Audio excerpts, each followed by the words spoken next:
Hi, everyone. Thank you so much for joining us. Your Money continues once again as we talk about how to earn money, how to save money, and how to protect money. And we have been so fortunate to have spoken with some of the best CPAs in our area and state, giving us wonderful advice about all of those things, and when it comes time to taxes, to do your taxes, how best to do that, especially with the changing environment. And joining us now is Joe Greene, a local CPA. Joe, thank you so much for joining us. We really appreciate it. Yeah, happy to be here and happy to help folks in a very confusing and changing time tax law purposes. Absolutely. Now, it seems like, yeah, obviously the laws change all the time, right? And it's you probably do seminars you probably go to seminars and learn about the different tax code changes and everything. But with the one big beautiful bill, it has changed a number of things, especially for people in New York. Before we get into the nitty gritty, why don't we talk about the general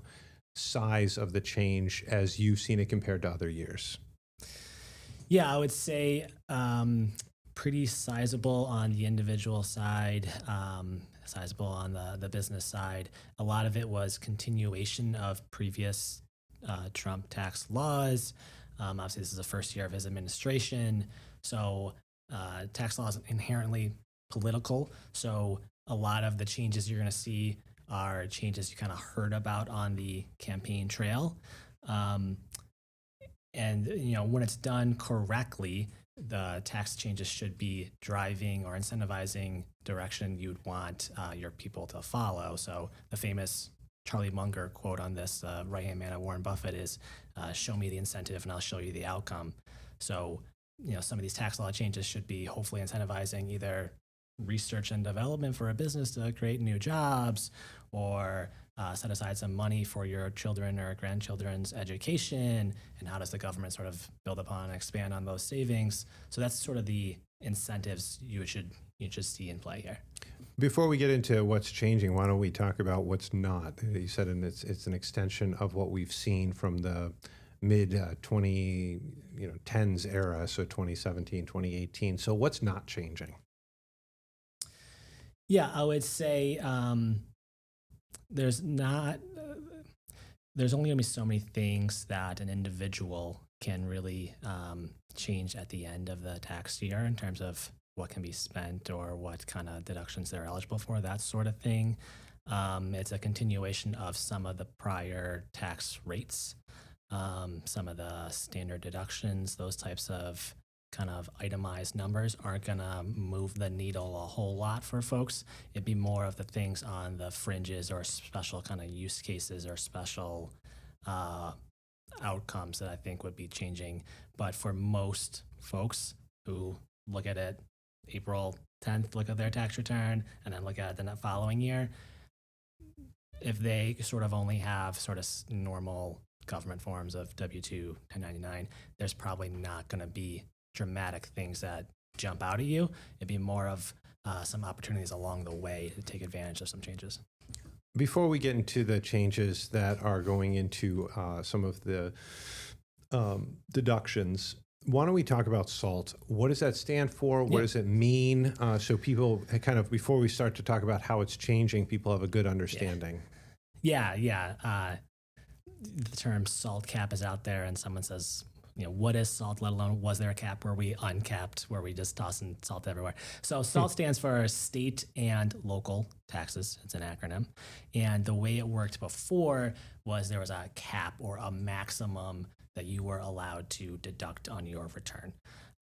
So let's say you're paying New York State income taxes, you're paying property taxes if you happen to own a home in the area, school taxes, all those would qualify under kind of this SALT title. And the way it worked before, let's say you are married filing jointly, you have a family at home, no matter how much of the tax you paid in New York State, how much you paid for your home, how much you paid for school taxes, you could only deduct $10,000 on your federal return, even if you had paid a total of 30 or 40 upwards. Now, the way that's going to work for married filing joint, that number, that cap or that maximum is now $40,000. So now a lot of more of those state income taxes you'll be able to deduct on your federal return, whereas before it was kind of a double negative of sorts of New York's a famously high tax state, and oh, by the way, you can't even take it on your federal return. Whereas now you could have the same inputs as last year. You could pay the same amount of New York State income tax. You could pay the same amount of property taxes. Now, in that same fact pattern this year, you could be looking at thousands of dollars of more deduction on your federal return. So that's one that I think, particularly if you are a homeowner, that's probably the most likely change you'll see on this year's return. In order to deduct SALT, state and local taxes, do you need to itemize? You do need to itemize, but because you'll be able to deduct more, more and more folks will be itemizing going forward. Whereas in prior years, because you could only deduct so much of these taxes on your Schedule A, it was just easier to take the standard deduction and like not worry about this math, and it wasn't beneficial for you. But now, because you have the ability to deduct more, I fully expect we'll see more and more folks itemizing going forward. Does that get more complicated when you itemize? Yeah, it does, but you have the benefit of hopefully getting a higher deduction on your return. But yeah, I know as often we would see from a professional side, we would see folks would give us their property taxes, school taxes, all that kind of stuff anyway, and we would make sure it made sense for them to still take the standard deduction. So a lot of folks, and you'd have to pretty actively pay attention to your return or have a CPA walk you through it afterwards to know if you are itemizing or taking the standard deduction. And not everyone's getting kind of that level of service. So folks are, I would say, fairly often in the habit of providing that information anyway, just because they get a form in the mail and it's from the government and says, save this for tax time, and hopefully, folks are doing so. But yeah, there will be likely a learning curve and a little bit more documentation for that going forward. Yeah, and then when you do send in you deduct your SALT, this seems like a good deal for some New Yorkers. They're going to be able to deduct $30,000 more. And what confused me when I first heard that is that there were a lot of Republicans in New York that were clamoring at the initial bill proposal saying, oh, they were going to do something to SALT that actually would hurt New Yorkers. So I'm kind of surprised that it seems to have gone the other way. What happened? Do you know what happened there? I mean, so some of that might have begun on, there are thresholds here. So it's not an unlimited deduction. So there is an income level that once you're above, for married filing joints, $500,000 of basically income on your return. Once you're above that, then the deduction you're allowed to take starts getting phased down. So I would imagine there was a lot of back and forth on, is there sort of that ceiling on that and like where that ceiling is. So I would imagine that negotiation was a big part of that. Yeah, it just surprised me because you talk about, quote unquote, high tax states or just higher tax states, however you want to look at it. And the Republicans, especially the Trump administration, have made it part of their campaign to not help blue states, if you will. So I'm kind of surprised, and you don't have to weigh in on this, it's just kind of an observation. I guess I'm just a little surprised that this change benefits New Yorkers so much. Yeah, and I'm sure, yes, there is a pretty direct correlation between the higher income states often are blue states. I would imagine if you are in the Trump administration or in politics, you'd see that he has gained in New York State over recent years, or you could say New Jersey is a comparable one as well. Yeah. That's just progressing towards purple at some point. But at the end of the day, all politics is local, so I'm sure some of the New York Republicans wanted to get on board at the end of the day maybe well. That's a good point. Maybe there was some negotiating there for the higher tax states. All right, so SALT we talked about, and we also want to talk about the car insurance. You're saying a lot of New Yorkers are going to likely take advantage of the SALT cap going up. The car insurance deduction, you're saying that may impact fewer people. So this is a new one. This is for if you buy a new car, the interest, so not insurance. Excuse me. Thank you for the clarification. This is, pointing back to the campaign trail, this is one of the, I want you to be buying U.S. made products. So this is for new cars bought 2025 through 2028. If it is final assembled in the US, which you'll have to talk to your car dealer when you're looking at cars to figure out. And you can look up the VIN number and this kind of thing. But one of the rules here is it has to be final assembled in the US is like the incentive that they're pushing here. The interest on your car loan, so assuming you have a loan on your car, the interest you are allowed to deduct on your return going forward. This is new for this year. But there's a bunch of weird specifics to the law here in that you can deduct up to $10,000, but the income thresholds, if you're a married filing joint, is $200,000 of income, or an individual's $100,000 of income. So it'd be really hard pressed to find a single person who's making $100K a year and who has $10,000 of interest, not just car payment, just interest on their car, and they're only making $100,000. It's a very bizarre fact pattern. So I would say a more typical fact pattern is if you buy a new car, maybe it's $2,000 to $3,000 of interest a year, maybe somewhere in that neighborhood. So then, tax purposes, maybe that's $700 or $800. You get the cash in your pocket benefit per year. But the flip side of this is the tariffs that we have seen on kind of the components of the cars, let alone some of the software elements and some of those negotiations now. At the end of the day, those are probably going to cost you more than what this new incentive and deduction is going to save you. And that's if you get that deduction, if your purchase and your car loan and interest fit into the rules. Right. So this is a win on a talking point, and it'll likely save you a couple $100 if you happen to buy a new car this year, and it also happens to be U.S. final assembled.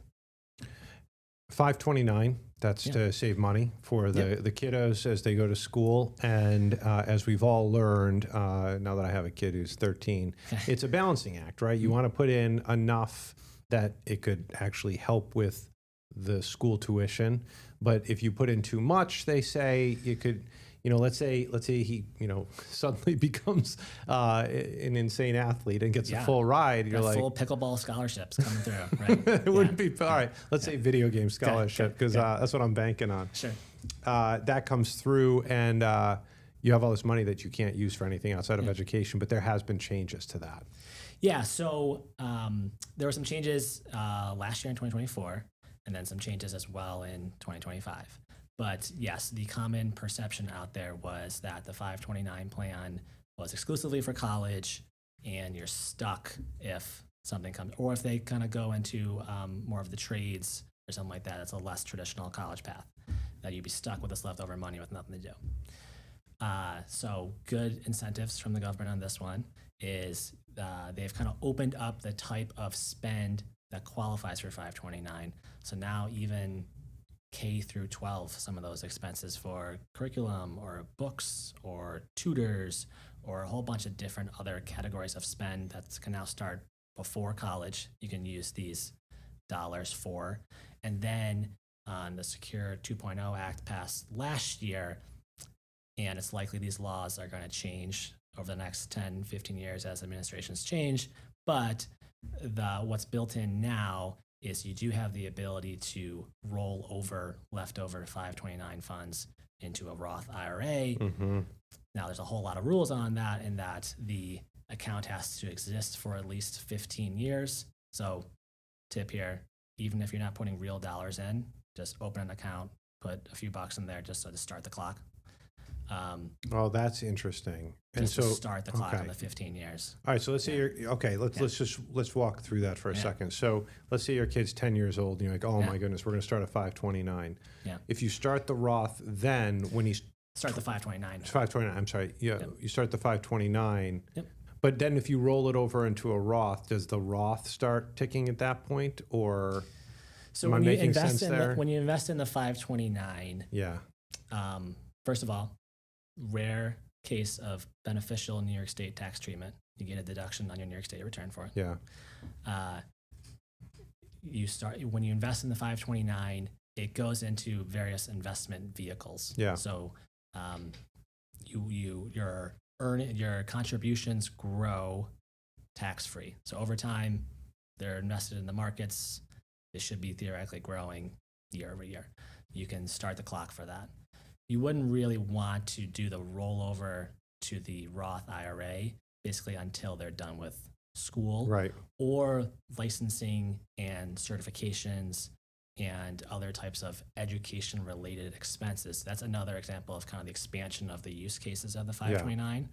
You know, if someone is pursuing their CPA exam, joining the, you know, select few of us. Hey, go for it. But CPA exam is now eligible for the 529 Right. expenses. So, but yes, once they are well into their career or after college, you can start rolling over dollars into a Roth IRA. It can then continue to grow until they are reaching retirement age, and then you can start looking at when it makes sense to pull money out. And so I apologize for my ignorance. I just have to re-ask this. So 15, where does the 15 years apply to, the Roth or the 529? The 529 has to be in existence for 15 Got years in order for you to start rolling to the Roth. What they're trying to avoid is someone putting money in a 529 and immediately going to the retirement plan as like a workaround thing. Got it. And there's rules on how many dollars you can roll over per year. And so if we're talking about 15 years from now, the numbers are probably going to change by then. Yep. But yeah, and you have to have earned income and a bunch of rules. But just know that the money's not stuck. You'll be able to put it towards retirement. That's good to know. But like you were saying, if you can start that 529 as soon as possible, is there a minimum that you have to put in? Not that I know of. Yeah. I would imagine it's pretty minimal.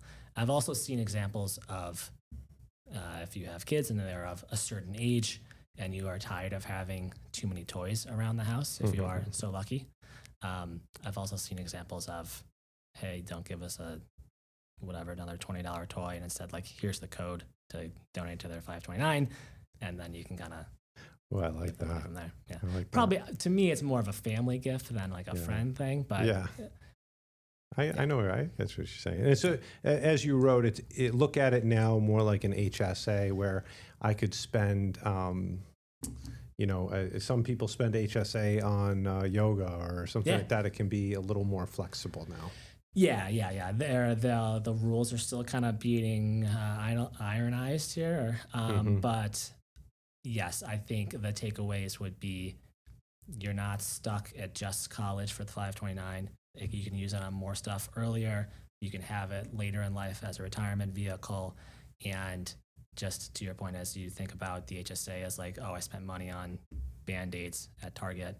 If I'm using a licensed tutor of some sort, I could probably use the educational funds of the 529. So you can kind of think of them as similar types of concepts. Excellent. All right. So as you've been seeing, we are talking with Joe Greene, a local CPA, with Evans and Bennett. And so we are very happy to get his advice. And when we come back, we're going to be talking about those Trump accounts that you've probably been hearing about, and charitable giving as it applies to the changes that we are seeing over the next year or two. So stay with us for that.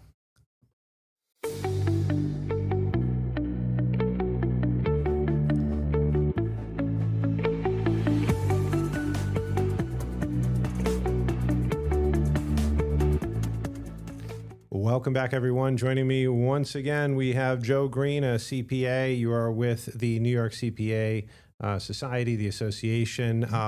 By the way, a little tangent. How incredible. Everyone that has come from this organization has been wonderful. Really, I guess, I say this lovingly. My dad's a CPA. There's a lot of personality here. It's really nice to see, and a lot of talent. And I think the spectrum of knowledge is really notable as well.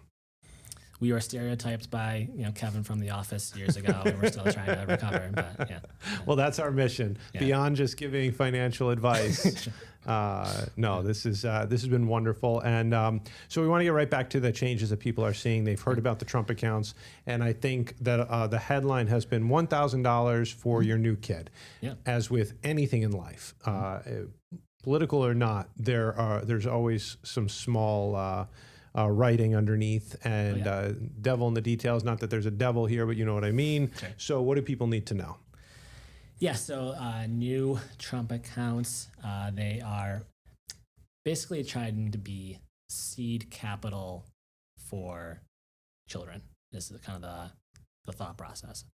The specifics, to your point, is where it's going to get messy. So the way it's going to work is for children born 2025 through 2028, the government or the Treasury is going to create effectively a retirement account as long as a U.S. citizen with a Social Security number. They're going to create a Trump account, basically a retirement account, and provide the first $1,000 of seed capital towards that account. If you have a child that was born in those years and the government's going to give you free money, by all means, that makes a lot of sense to take it. But it's effectively going to be an IRA or a retirement type account for kids. So, and kids who were not born in those years but are under 18, they are eligible to create an account, but the government won't give you the first $1,000 for free. Mm-hmm. But the way the account works is it's basically a retirement account. You can contribute up to $5,000 per year if you choose to do so. Your employer can contribute up to $2,500 per year if they choose to do so, but you're doing so with after-tax dollars. And because it's a retirement account, essentially you can't withdraw any of the money before the age of 18. So it's not really like a liquid savings account. It's more of a retirement type account. And there are qualified withdrawals you can make in certain fact patterns, but you get like a beneficial tax benefit when you take the money out. But really it's more of a retirement account than anything that's like liquid and you can use as a savings account going forward. And because it's after tax, my guess is you might say there might be better options. Look, take the $1,000, leave it in the account. Yep. But as we know, whether it's a 401k or a Roth or what have you, there are other avenues where you can put non-tax dollars in and then get it at the same time. Yeah. That would probably be my takeaway for folks is if you have a child born in those years, by all means, take the $1,000. Sock it away. May or may not tell your children until they're whatever year old, but you likely have better options. And I would point to the 529 as one as a better option for savings going forward. If you are choosing to invest money from your pocket, if you're taking the free $1,000 from the government, by all means. Is the $2,500 that an employer can give, is that post-tax as well, or is that pre-tax? Yeah, there's no benefit to they should be able to deduct it on their return, but there's no real incentive relative to other dollars they're paying you. So it'll be interesting to see how that plays out, and it's still like a lot of this, it's being tinkered with, right? Yeah, and they are absolutely still finalizing the laws on this or the rules on this. I think it's July of 2026 is when I think we'll start seeing these accounts get created, even if your son or daughter was born in January of 25. And, the IRS famously had a big budget cut, let alone this is being recorded while the government is shut down. So yes, I would expect there to be more to come, but I wouldn't hold my breath. Gotcha. All right. Charitable giving. Where are the changes there? And because more people are going to itemize, especially in New York State, because of the SALT cap increase that we just talked about, I wonder if more people are going to put in charitable giving. In the past, they took the standard deduction. They didn't really do anything with charitable giving. Where does that change? Yeah, so this is one that's pretty nuanced, but the rules are staying the same for 25, but we'll have new rules in 26. So the takeaway message is it's probably beneficial for you to donate in 25, not 26. Depends a little bit on your fact pattern, all that kind of good stuff, of course, but know that the rules are changing starting in 2026, whereas a lot of the other stuff we talked about started already now in 25. So if you are an itemizer, today you have your charitable deductions are allowed, but going forward, there's going to be a floor on that. So a dollar amount that you have to clear with your deductions before, a dollar amount you have to clear with your donations before they are deductible. So that's really going to be the big change going forward for those folks. And it's going to be a 0.5% of basically your taxable income. So let's say you are a couple or an individual really, and you have $200,000 of taxable income on your return, the first $1,000, so 0.5%, first $1,000, you don't get a deduction for starting in 2026. Okay. So one, you might want to start donating in 2025 because today there's no floor concept for individuals that are itemizers. But the concept that you will hear going forward, and it exists now too, but it'll be emphasized more, is the notion of bunching your donations.